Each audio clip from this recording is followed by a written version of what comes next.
Yeah, good morning, everybody. Me chiachie biara na anopa. Me dina de Benard Asante. Uhu me video a to bo ase na tie nsen na ewo mu no. Na owo sene a obi afa so esua de de boa nipa a obene no.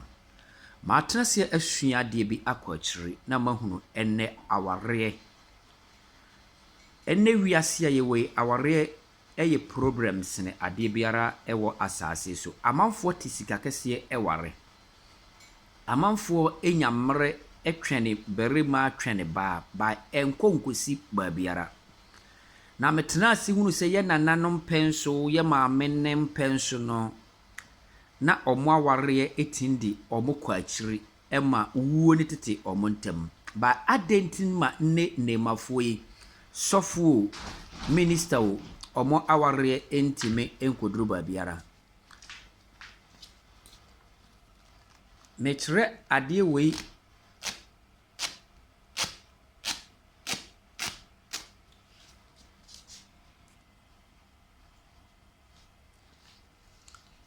amana akwa kusisen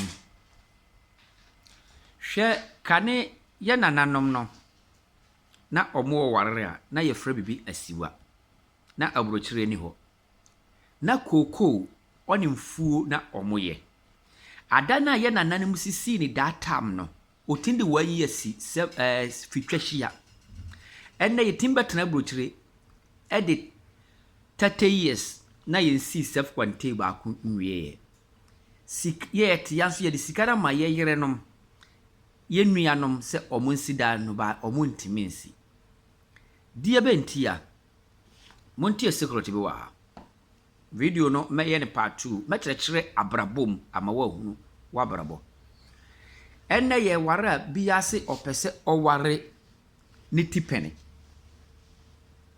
kane ye nanano na bi wo ho a owo 40 years na akosi akora 20 years asiwa muni madekro sa aware no buo ewom